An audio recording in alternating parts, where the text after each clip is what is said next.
오늘 함께 읽은 본문 말씀은 이제 고라의 반역에 대해 모세가 어떻게 대응했는지, 그리고 그 반역한 고라와 그 무리들을 하나님께서 어떻게 심판하셨는지에 대해서 다루고 있습니다.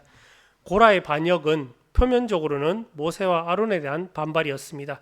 하지만 실상은 모세를 이스라엘의 지도자로 세우고 또 아론을 대제사장으로 삼으신 하나님의 건의에 대한 반항이었고 또 도전이었습니다. 하나님께 도전한 고라를 모세는 책망하였습니다. 그리고 고라와 그를 따르는 레위인들에 이어서 이제 다담과 아비람을 책망하기 시작합니다. 아론의 대제사장직에 대해서 고라가 이의를 제기했고 또 그것에 대해 모세가 책망할 동안에 다단과 아비람은 자기들의 장막으로 가버렸습니다. 그리고 모세가 그들을 다시 부르자 그들은 모세의 부름을 단호하게 거절합니다. 이 모습에서 다단과 아비람 역시 고라와 마찬가지로 표면적으로는 모세의 부름을 거절하고 있지만 실상은 모세를 지도자로 세운 하나님의 다스림을 부정하고 있음을 우리가 알 수 있습니다. 다단과 아비람이 하나님의 다스림을 부정하는 것은 오늘 본문 13절과 14절에 나오는 그들의 말을 통해서도 우리가 잘 알 수 있습니다. 다단과 아비람은 모세가 젖과 꿀이 흐르는 땅에서 이끌어내어 우리를 죽이려고 한다고 강변합니다. 다단과 아비람이 말하는 젖과 꿀이 흐르는 땅이란 애굽 땅을 일컫습니다. 젖과 꿀이 흐르는 땅은 원래 하나님께서 이스라엘 백성들에게 주시리라 약속하신 가나안 땅을 가리키는 말입니다. 하나님께서 주시는 풍요, 하나님께서 주시는 그 평화와 그 여유로움, 풍요가 젖과 꿀이 흐르는 땅이라는 표현으로 항상 표현되었는데 오늘 다단과 아비람은 이것을 전혀 다른 곳에 사용하고 있습니다. 다단과 아비람은 하나님이 주시는 풍요를 의미하는 이 젖과 꿀이 흐르는 땅이라는 표현을 놀랍게도 그들이 종살이하던 애굽 땅을 가리키는 말로 사용하고 있음을 오늘 여기서 우리는 살펴볼 수 있습니다.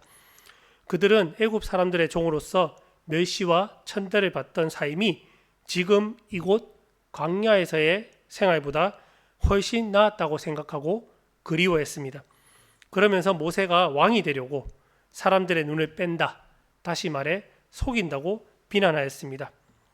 지금 우리가 있는 이 광야와 비록 종살이했지만 먹고는 살았던 애굽 땅 중에 어떤 땅이 젖과 꿀이 흐르는 땅인지 우리도 볼 수 있는 눈을 가지고 있는데 모세 네가 우리를 눈이 빠진 봉사 취급을 하느냐라고 따지고 있는 것이죠. 그들의 눈에는 종살이하던 애굽 땅이 젖과 꿀이 흐르는 땅이었습니다. 무엇으로든 배를 채우고 편안함을 누릴 수 있다면 어디에서 무엇을 하든 그들에게 있어서는 아무 상관이 없었습니다. 괜히 애굽에서 노예 생활에 적응해서 편하게 잘 사는 우리를 끌어내어 고생만 시키고 있다, 가나안으로 인도하지 않는다며 모세와 아론의 책임을 묻습니다. 포도원도 밭도 주지 못하는 무능한 모세와 아론을 몰아내고 이제 자기들이 왕이 되고 대제사장이 되겠다고 말합니다. 그들은 더 이상 모세를 따르지 않겠다고 선언합니다. 모세와 아론을 백성의 지도자와 대제사장으로 세운 하나님의 다스림, 하나님의 건의를 다단과 아비람은 정면에서 부정하였습니다. 모세는 이런 다단과 아비람에게 크게 분노합니다. 자신과 또 형인 아론을 무시하고 감히 여호와 하나님을 대적하는 자들을 향한 모세의 이러한 분노는 너무나 정당한 것이었고 또 당연한 것이었습니다. 하지만 모세는 자신의 분노를 곧바로 사람들에게 퍼붓지 않았습니다. 또 섣불리 처벌하려고 덤비지도 않았습니다. 자기가 어떻게 해보려고도 하지 않았습니다. 모세는 하나님 앞에 나아갔습니다. 모세는 자신을 이스라엘의 지도자로 세운 분이 하나님이심을 잘 알고 있었습니다. 종살이하던 애굽에서 탈출하게 하시고 약속의 땅으로 이스라엘을 이끄실 리도 하나님이심을 모세는 잘 알고 있었습니다. 그리고 자신을 분노하게 만든 고라와 그 무리들을 심판하실 분 역시 하나님이심을 모세는 알고 있었습니다. 그래서 모세는 자신의 분노를 사람들에게 퍼붓지 않고 하나님께 가지고 갔습니다. 모세는 고라를 따르는 250명의 무리들과 아론에게 향로를 들고 하나님 앞에 서게 하였습니다. 이는 고라 무리가 모세에게 도전하여 얻기를 원했던 것이 아론의 대제사장직이었기 때문이었습니다. 그래서 아론과 함께 하나님 앞에 향로를 들고 나란히 서서 과연 누가 하나님께서 제사장으로 택하신 자인지, 하나님이 그 향을, 누구의 향을 받으실 것인지 하나님의 심판을 받게 하기 위해서 이렇게 한 것이었습니다. 고라와 그의 무리들은 모세의 이러한 명령에는 또 순순히 따랐습니다. 그들은 모세의 명령대로 각기 향로를 가지고 아론과 함께 회막문 앞에 섰습니다. 그러나 고라와 그의 무리들은 모세의 말에 순종하거나 또 하나님 앞에 공의로운 심판을 기대하며 그 앞에 선 것은 아니었습니다. 그들의 이러한 마음은 19절에서 잘 드러납니다. 고라와 그 무리들은 그들의 행위가 하나님 앞에 어떤 의미를 지니는지, 그것이 불러올 하나님의 심판을 전혀 두려워하지 않는 모습을 보여주고 있습니다. 자신들을 만족시켜 주지 못하는 모세와 아론에 대한 불평과 불만의 마음을 가득 품고 고라는 온 회중을 회막문 앞에 모아서 모세와 아론을 대적하려고 했습니다. 그리고 이스라엘 백성들, 회중들도 고라에게 동조하였습니다. 이스라엘 백성들, 회중들 역시 고라와 다단과 아비람처럼 드러내놓고 말을 하지는 않았지만 자신들의 욕심 그리고 갈망을 채워주지 않는 모세와 아론에 대한 불만이 있었습니다. 자신들을 대신해서 가려운 곳을 긁어주는 고라에게 이스라엘 백성들의 마음은 기울었고 그래서 그를 따랐습니다. 이때 여호와의 영광이 회막문 앞에서 향로를 들고 하나님의 심판을 기다리는 모세와 아론, 모든 회중들 그리고 고라와 그의 무리들에게 나타나셨습니다. 하나님께서는 모세와 아론에게 회막문 앞에 모여있던 이스라엘 온 회중에게서 떠나라고 말씀하십니다. 왜냐하면 하나님의 지체 없는 심판이 하나님께 반역한 회중들에게 임할 것이기 때문이었습니다. 이때 모세가 하나님 앞에 나가 심판을 당해 죽을 회중들을 위해서 간구합니다. 22절에서 모세는 이렇게 말합니다. 한 사람이 범죄하였는데 왜 온 회중에게 진노를 하시냐고 말입니다. 모세가 말하고 있는 한 사람은 고라를 지칭합니다. 모세는 모든 사람이 함께 심판받아 온 민족이 멸망하지 않도록 하나님께 간구합니다. 마치 예수님께서 온 인류를 위해 자신을 내어주신 것을 생각나게 하는 그런 장면입니다. 고라가 대제사장직과 권력에 대한 자신의 욕심 때문에 온 회중을 하나님의 심판 앞에 죽음으로 내모른 것에 반해서 모세는 모든 사람을 살리기 위해 하나님께 간구하였습니다. 참된 목자의 모습이 이런 모습이 아닐까 생각됩니다.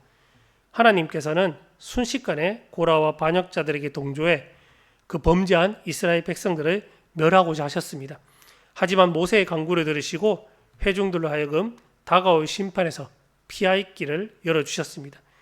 하나님께서는 지금이라도 그 죄의 자리에서 떠나면, 즉 고라와 다단과 아비람의 장막에서 떠나면 심판을 면하게 해주겠다고 말씀하십니다.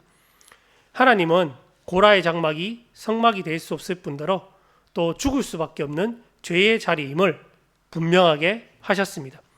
모세는 이스라엘 백성들에게 죄와 관련된 다단과 아비람의 물건을 아무것도 만지지 못하게 했고 또 그곳에 머무르지도 못하게 했습니다. 이에 회중들이 모세의 말을 듣고 고라와 다단과 아비람의 장막을 떠났습니다. 하지만 다단과 아비람은 그러지 않았습니다. 제 자리에서 떠나기는커녕 부인과 자녀들 그리고 어린 아이들까지 데리고 나와서 당당하게 장막 앞에 섰습니다. 그들은 하나님을 향한 반역의 죄를 변함없이 계속하겠다는 뜻을 내보였습니다. 자신의 욕심과 교만 때문에 자신은 물론 가족들, 그를 따르던 회중들까지 하나님의 심판 앞에 죽게 만들었습니다. 그런 그들을 향해 모세는 이스라엘 백성들의 지도자가 되어 그들을 출애굽시켜 광야 생활을 하게 한 것이 자신의 의지가 아니라 온전히 또 순전히 하나님의 명령에 따라 한 일임을 밝힙니다. 그리고 모세는 이것을 증명하기 위해 하나님께서 사람이 결코 상상할 수 없는 방식으로 하나님의 심판이 임하리라고 선포하였습니다. 그리고 그것은 땅이 갈라져서 고라와 다단과 아비람과 그의 가족들, 그를 따르던 무리들이 생매장 당함으로 실현되었습니다. 그들이 땅에 삼켜질 때 내지른 괴성과 비명을 듣고 이스라엘 백성들은 두려워하며 도망쳤습니다. 앞에서도 이야기했듯이 이들도 죄가 없는 것이 아니었기 때문입니다. 혹여 그 죄 때문에 하나님이 나도 심판할까 두려워서 도망쳤던 것입니다.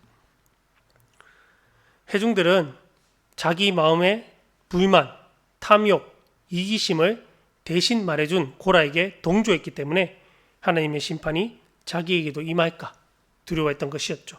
그리고 자기들도 제사장이 될 수 있다고 고라에게 동조하여 향로를 들었던 250명의 회중들 역시 하나님의 심판을 받았습니다. 그들은 17절에서부터 해막문에 머물러 향로를 들고 분향하고 있었는데 모두 하나님의 불로 심판받아 소멸되었습니다. 이 새벽에 오늘 우리가 함께 나누는 이 말씀을 통해서 하나님께서 우리에게 주시는 교훈이 무엇입니까? 이스라엘 백성들은 참된 지도자와 또 거짓된 지도자를 구분하지 못했습니다. 자신들이 광야에서 고생하고 있는 것이 가나안 땅에 들어갈 때 하나님을 의심하고 하나님의 명령에 불순종한 죄 때문이었는데, 그리고 자기가 애굽에서 종살이 하던 그 시절을, 그리고 그것에서 건져주신 하나님의 은혜를 그들은 완전히 망각하였습니다. 약속의 땅 가나안에도 들어가지 못했고 포도원도 밭도 받지 못했다. 이 모든 것은 모세와 아론이 무능한 탓이라고 생각했습니다. 그래서 자기들이 듣고 싶었던 말, 또 마음속에 품었던 불만, 욕심을 대신 말해주고 또 가려운 것을 긁어주는 고라와 그 무리들에게 동조했습니다. 하나님께서 세운 지도자인 모세에게 대항했습니다. 하나님께 반역을 저지르는데 동참했습니다. 그리고 그 죄로 인해서 하나님께 심판받아 멸망당한 그런 처지에 회중들은 놓이게 됩니다. 하나님께서 세우신 사람을 인정하지 않는 것은 하나님의 건의에 도전하는 죄와 같습니다. 그리고 하나님께서는 이를 결코 가볍게 여기지 않으십니다. 오늘 말씀을 통해서 우리는 하나님께서 세우신 지도자와 또 그렇지 않은 자를 같이 볼 수 있었습니다. 하나님께서 세우지 않은 지도자, 거짓된 지도자는 자기 욕심을 채우기 위해 회중들을 선동합니다. 고라와 다단과 아비람은 종교 권력, 또 정치적 권력을 차지하기 위해서 회중들을 하나님의 심판 앞으로 내몰았습니다. 그들이 듣고 싶은 말을 해주고 그들의 불평과 불만, 욕심을 자극해서 회중들이 죄악을 행하도록 유도하였습니다. 예를 들면 오늘날 이단 사이비 교주들이나 또는 일부 정치 지도자들도 여기에 해당될 수가 있겠죠. 반대로 하나님께서 세우신 지도자, 진정한 지도자는 모세처럼 한 사람의 생명이라도 더 살리기 위해서 하나님 앞에 무릎 꿇고 또 간구하는 사람입니다. 하나님의 심판을 피하게 하고 나의 욕심과 이기심을 내려놓고 하나님의 뜻을 따르게 하는 사람이 바로 진정한 지도자, 하나님이 세우신 지도자입니다. 모세가 이스라엘 백성들이 하나님의 심판을 받아 다 죽을까 근심하며 하나님께 간절히 구한 것과 달리 다단과 아비람은 자기 가족, 무리를 다 끌고 죄의 자리, 죽음의 자리로 들어갔습니다. 결국 그들은 하나님의 심판을 받아 땅에 생매장당해 죽고 또 불에 타 죽었습니다. 하나님께서 세운 진정한 지도자인 모세가 아니었다면 이스라엘 백성들도 그 반역한 고라와 그 무리들과 같은 운명에 처해졌을 것이었습니다. 오늘 우리에게도 하나님께서 세우신 진정한 지도자가 있습니다. 바로 예수 그리스도 우리 주님이십니다. 주님께서도 우리를 살리기 위해 자기 목숨을 내놓으셨습니다. 하나님의 영원한 진노에서 심판에서 우리를 해방시켜 주셨습니다. 그러므로 이 새벽에 함께 모여 말씀을 듣고 기도하는 저와 여러분들에게 하나님께서 분별의 영을 허락하시기를 원합니다. 자기 욕심이나 이기심, 내가 듣고 싶은 말을 해주는 사람이 아니라 진짜 하나님께서 세우신 지도자, 예수 그리스도의 음성을 우리가 분별할 수 있기를 바랍니다. 그리하여 우리가 이 땅의 거짓 지도자들이 그들이 내뿜는 음성이 아니라 예수님의 음성을 듣고 하나님의 인도하심에 우리가 순종할 수 있었으면 좋겠습니다. 그럴 때 우리가 하나님의 심판에 면하고 적과 꿀이 흐르는 땅, 하나님께서 약속하신 그 복을 누리며 살아갈 수가 있습니다. 잘 분별하고 순종함으로 끔찍하고 두려운 심판이 아니라 하나님의 복을 누리며 사는 저와 여러분 다 되시기를 간절히 바랍니다. 기도합시다.